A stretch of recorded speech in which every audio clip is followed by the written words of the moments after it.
तो भाई लोग आज हम बात करने वाले हैं द ग्रेट स्टेट डेवलपर मानवा के एपिसोड नंबर 1 के बारे में। और इस मानवा को शुरू करने से पहले मैं इसके बारे में बस एक ही बात बोलना चाहूंगा। इस मानवा को वेबटून में रेटिंग मिली है 10 में से 9.91 और ये रेटिंग लूकीसम से भी ऊपर है। और ट्रस्ट मी, मैं आप लोगों के लिए कभी भी कोई ऐसी वैसी मानवा लेके नहीं आऊंगा। और आज की वीडियो की शुरुआत में हम देखते हैं खुले मैदान और पहाड़ जो कि काफी ज्यादा हरे भरे लग रहे होते हैं और दो बंदे खड़े होकर ये सुंदर नजारा देख रहे होते हैं। और जिस बंदे के हाथ में फावड़ा है वही है हमारा मेन कैरेक्टर। बाकी ये नीचे छोटे से क्यूट से जानवर कौन है और वो दूसरा बंदा कौन है ये हमें बाद में पता चलेगा। अभी हमारा मेन कैरेक्टर अपने सामने के नजारे को देख के अपने मन में कहता है, मेरा नाम शुहो किम है। नहीं, इस दुनिया में मेरा नाम है लॉयड फ्रंटेरा। और ये कहानी है कैसे एवरेज सिविल इंजीनियर ने पूरी दुनिया को पलट के रख दिया। यानी कि हमारा लॉयड कुछ बड़ा करने की सोच रहा है। लॉयड अपने साथ वाले बंदे को कहता है ज़ावियर। ज़ावियर कहता है, जी मास्टर लॉयड बोलिए। लॉयड अपने सामने की सारी जमीन देख के पागलों की तरह हंसता हुआ कहता है, ज़ावियर ये सारा का सारा पैसा मेरा है।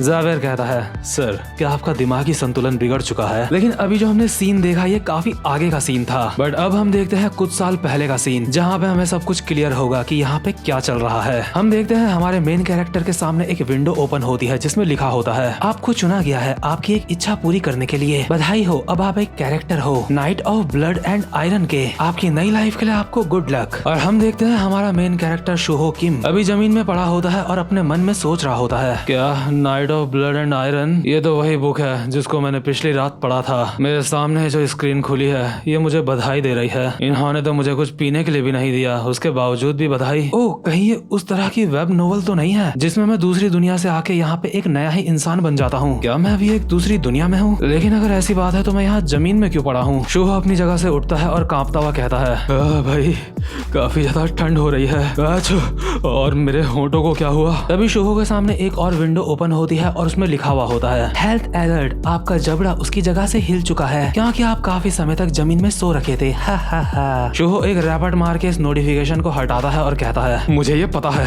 ये नोटिफिकेशन मेरा दिमाग खराब कर रहे हैं। हट मेरा जबड़ा।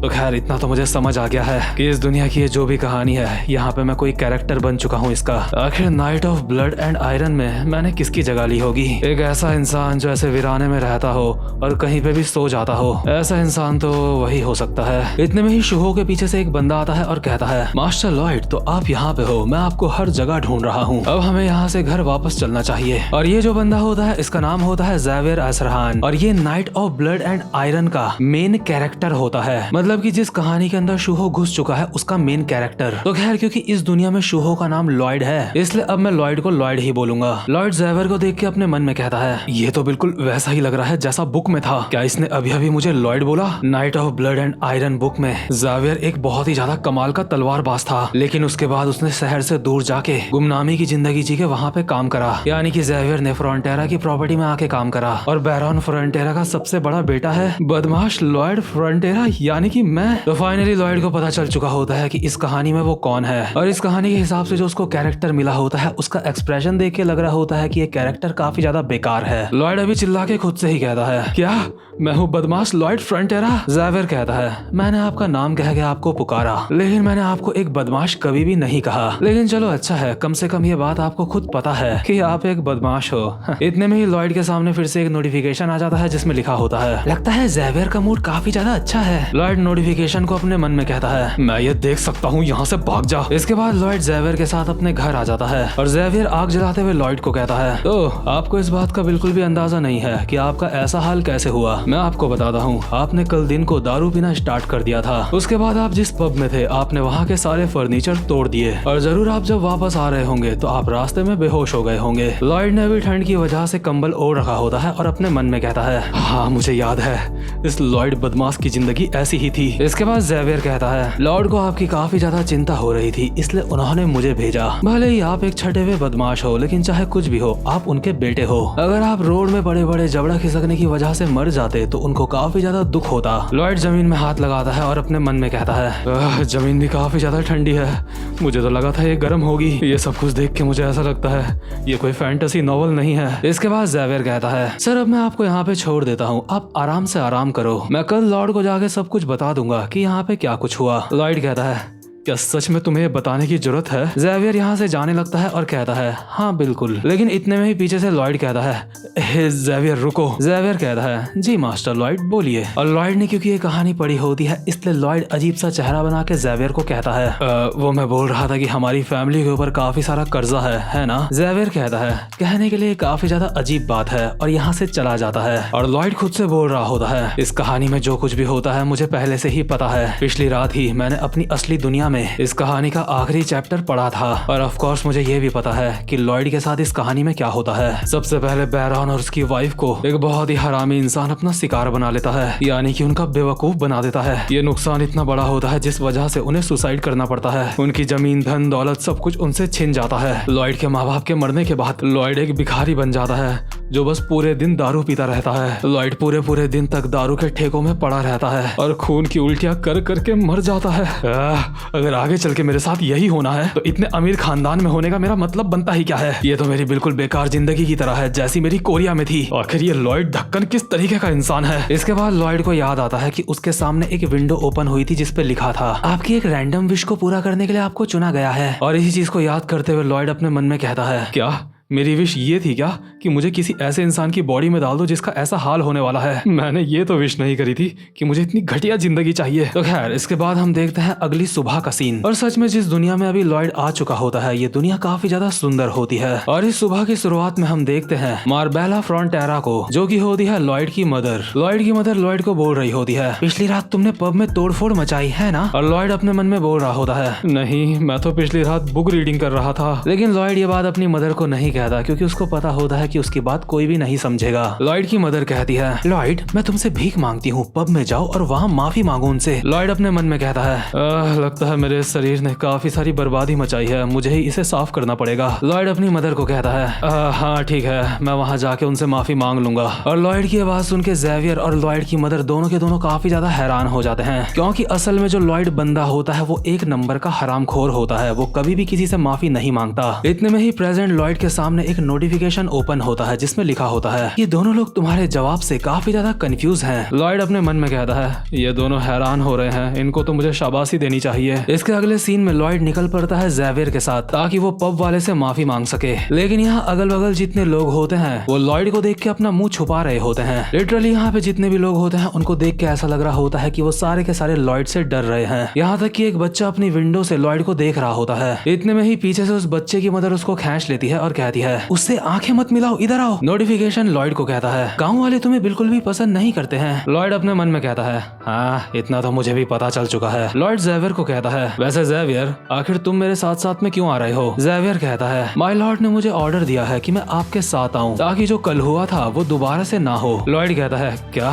तुम यहाँ पे मेरी रक्षा करने के लिए आ रखे हो? जेवियर कहता है नहीं मैं यहाँ पे गाँव वालों की रक्षा करने के लिए आ रखा हूँ आपसे। लॉयड कहता है अच्छा तो मैं एक गैंगस्टर की तरह हूँ। लॉयड अपने मन में कहता है लगता है सबसे पहले इस दुनिया में मुझे अपनी इमेज सही करनी होगी। ऐसा करने में जब मैं एक भिखारी बन जाऊंगा तो लोग कम से कम मुझे खाना तो देंगे खाने के लिए। लेकिन नहीं, इससे पहले जो मेरे परिवार के ऊपर कर्जा है अगर मैं उसको ही निपटा दूं तो अगर ऐसा हो जाएगा तो मैं इस कंट्री में बहुत ही खुशी खुशी रह सकता हूँ। अगर मैं अपने फैमिली के सारे मैटर सॉल्व कर दूं तो मैं अपने पूरे बुढ़ापे तक यहाँ पे एक आराम की जिंदगी जी सकता हूँ। क्या इस दुनिया में कोई ऐसा चीट कोड नहीं है क्या जो मैं इस्तेमाल कर सकता हूँ? या फिर मेरे पास कोई स्किल तो होनी चाहिए जिसको मैं इस्तेमाल कर सकूँ। लेकिन तभी लॉयड नोटिफिकेशन में देखता है कि उसके पास स्किल है और जो स्किल्स लॉयड के पास होती है उनका नाम होता है ह्यूमन स्कम और राउडी ड्रंक हार्ड। और ये दोनों ही स्किल्स किसी भी काम की नहीं होती, ये स्किल्स कम और शराब ज्यादा होता है। एग्जाम्पल के तौर पे इन दो स्किल्स में से एक स्किल होती है जिसमें लॉयड एक नंबर का घन चक्कर बन जाता है। मतलब यार ऐसी भी कोई स्किल थोड़ी होती। इसलिए लॉयड इस नोटिफिकेशन में रैप्टे मार के इस नोटिफिकेशन को साइड कर देता है और चलते चलते लॉयड पब से आगे निकल जाता है। इसलिए जेवियर कहता है मास्टर लॉयड आप कहाँ जा रहे हो? वो पब ये रहा जहाँ पे आपको माफी मांगनी है। अच्छा तो उस वक्त आप जो माफी मांगने के बारे में बोल रहे थे वो आप झूठ बोल रहे थे है ना? लॉयड कहता है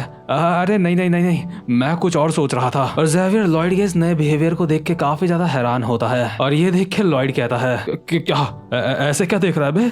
क्या हुआ बे? ज़ेवियर कहता है हाँ नहीं कुछ नहीं, चलो अंदर चलते हैं। लेकिन ज़ेवियर से पहले ही लॉयड पब के दरवाजे में चला जाता है और कहता है हेलो एक्सक्यूज मी, क्या कोई है? और अब तो ज़ेवियर को और ज्यादा शक होने लग जाता है कि ये बंदा इतना ज्यादा तमीजदार कब से हो गया। इसलिए ज़ेवियर अपने मन में कहता है पिछली रात से सच में कुछ तो अजीब लग रहा है, ऐसा लग रहा है ये बिल्कुल अलग ही इंसान है। और जैसे ही लॉयड अभी यहाँ पब के अंदर आता है तो वो देखता है इस पूरे पब की माँ बहन एक हुई पड़ी होती है। माफ करना ऐसे शब्द के लिए, लेकिन सच में इस पब की हालत काफी ज्यादा खराब होती है। लॉयड एक जगह पे बैठता है और कहता है मुझे माफ कर दो, पिछली रात जो कुछ भी हुआ उस सब में मेरी गलती थी। पब का मालिक अभी लॉयड को कोई भी जवाब नहीं देता, बल्कि लॉयड को देख के उसकी फटी पड़ी होती है। तभी नोटिफिकेशन लॉयड को कहता है तुम्हें देख के पब का मालिक काफी ज्यादा सतर्क लग रहा है। पब का मालिक अभी इतना ज्यादा डरा हुआ होता है, इसलिए वो लॉयड को कहता है मास्टर लॉयड, मैं आपसे भीख मांगता हूँ, प्लीज ऐसा मत करो। और लॉयड ये देख के काफी ज्यादा हैरान हो जाता है और अपने मन में कहता है लगता है मैं अभी इससे इतनी अच्छी तरीके से बात कर रहा हूँ, ये इसके लिए और ज्यादा डरावना है, क्योंकि यहाँ पे मुझसे कोई भी उम्मीद नहीं करता कि मैं इतनी अच्छी तरह से किसी से बात करूंगा। इस पब ओनर को जरूर दाल पे कुछ काला लग रहा है। ठीक है, अगर ऐसी बात है तो मैं इससे हल्के से गुस्से में बात करता हूँ। लॉयड हल्का सा अकड़ के कहता है वेल मुझे लगता है मुझे तुझसे माफी मांगनी चाहिए। नोटिफिकेशन लॉयड को कहती है आपकी माफी इतनी ज्यादा असली नहीं लग रही है। लॉयड अपने मन में कहता है कम ऑन, तो मैं करूँ तो करूँ क्या? पब का ओनर घबराते हुए कहता है अरे कोई बात नहीं, आपको माफी मांगने की जरूरत नहीं है। तो खैर यहाँ पे इससे ज्यादा लॉयड और कुछ भी नहीं कर सकता था, इसलिए लॉयड ज़ेवियर के साथ वहाँ से वापस आ रहा होता है। आते आते लॉयड ज़ेवियर को कहता है मैंने उस बंदे से माफी भी मांगी, उसके बावजूद भी वो खुश नहीं लग रहा था। ज़ेवियर कहता है हाँ इसमें कोई भी हैरानी वाली बात नहीं है, क्योंकि कल के दिन जो आपने उसके पब में तबाही मचाई थी और जितने भी फर्नीचर वगैरह तोड़े थे, उस पब के मालिक ने अपने खून पसीने की कमाई से वो सारे के सारे खरीदे थे। इसलिए जब तक आप उसे उसके नुकसान के पैसे नहीं दे देते उसे तब तक अच्छा नहीं लगेगा। लॉयड अपने मन में कहता है क्या उसकी भरपाई करनी होगी, लेकिन मेरे परिवार के ऊपर तो पहले ही कर्जा है। क्या गांव वालों के साथ अच्छे रिश्ते बनाना यहाँ पे इतना ज्यादा मुश्किल है? तो यहाँ पे सीधी सी बात ये है, अगर मैं यहाँ लोगों के नुकसान की भरपाई नहीं करूंगा तो मेरी जिंदगी में कुछ भी नहीं बदलने वाला, मैं खून की उल्टियाँ करके मर जाऊंगा आखिर में। ज़ेवियर कहता है और इतना ही नहीं, जो वो पब का मालिक है उसकी मदर भी बीमार है, उन्हें देर रात ठंड लग गई थी। कहीं ना कहीं उनकी मदर की तबीयत भी तुम्हारी वजह से ही खराब है, क्योंकि तुम वहाँ पब में तोड़फोड़ मचा रहे थे, जिस वजह से पब के मालिक की मदर को वहाँ आके ठंड लग गई। तुम अंदाजा भी लगा सकते हो वो लोग कितनी परेशानियों से जूझ रहे होंगे। लॉयड अपने मन में कहता है वैसे जो वो पब था उसके अंदर भी काफी ज्यादा ठंड थी, वहाँ पे उन्होंने एक जगह पे हल्की सी आग जला के रखी रहती है, वो एक अकेली आग पूरी जगह को गर्म नहीं कर सकती, और खासकर बूढ़े लोग उस तरह की ठंड को ज्यादा देर तक नहीं सह सकते। तभी लॉयड के दिमाग की बत्ती जलती है और वो एक जगह पे रुक के खुद से कहता है मुझे समझ आ गया, मुझे समझ आ गया, मुझे ऐसा लग रहा है जैसे मेरे दिमाग में बत्ती जल गई है। इस जगह पे ऑनडोल के फ्लोर नहीं है, और यार ऑनडोल के फ्लोर मतलब कि वो फ्लोर जिनमें ठंड नहीं लगती, या फिर जो अच्छी तरीके से बनाए गए होते हैं, मतलब कुल मिला के अच्छी तरह से बने हुए फ्लोर्स। लॉयड अपने मन में कहता है अगर मैं वो अच्छी तरह से बनाए हुए फ्लोर्स यहाँ पे बेचूं तो वो फ्लोर्स यहाँ पे पक्का काफी ज्यादा बिकेंगे। जैसा मैंने अभी सोचा है, बदमाश लॉयड फ्रंटेरा तो कभी अपने सपने में भी ऐसा नहीं सोच सकता था, लेकिन असल में मैं शुहो किम हूँ और मैं ऐसा सोच सकता हूँ। जब मैं स्कूल में था तो मैंने वहाँ पे सिविल इंजीनियरिंग के बारे में काफी कुछ पढ़ा था, और जब मैं आर्मी में एक मिलिट्री इंजीनियर था वहाँ पे मैंने एक घर पूरा का पूरा अकेले बनाया था। मैंने दिन रात कंस्ट्रक्शन साइट में काम भी करा है। ठीक है, मुझे समझ आ गया, अगर मैं वो अच्छे फ्लोर्स बना लेता हूँ तो मैं बैरॉन परिवार का कर्जा चुका सकता हूँ। लॉयड ज़ेवियर को कहता है लॉयड चलो वापस से पब में चलो। ज़ेवियर कहता है लेकिन ऐसा क्यों? लॉयड कहता है ताकि मैं अपना पहला काम कर सकूं। इसके बाद नोटिफिकेशन लॉयड को कहता है तुम्हारा असली सफर अब शुरू हो चुका है, रिलेशनशिप पॉइंट सिस्टम भी एक्टिवेट हो चुका है। अब तुम कुछ कैरेक्टर्स के साथ अपने रिश्ते सुधार के रिलेशनशिप पॉइंट कमा सकते हो, और रिलेशनशिप पॉइंट होते हैं आरपी पॉइंट, जो कि अभी लॉयड के पास होते हैं 0। तो खैर अब लॉयड आरपी पॉइंट भी कमा सकता है, लेकिन इसी के साथ ये वाला चैप्टर यहीं पे खत्म होता है। और गाइस उम्मीद करता हूँ कि ये मानवा आपको काफी ज्यादा अच्छी लगेगी, क्योंकि ये है ही एक अच्छी मानवा, बिकॉज 9.91 की रेटिंग किसी को भी इतनी आसानी से नहीं मिलती है। तो खैर अब मैं मिलता हूँ आपसे अपनी नेक्स्ट वीडियो में, तब तक के लिए गुड बाय।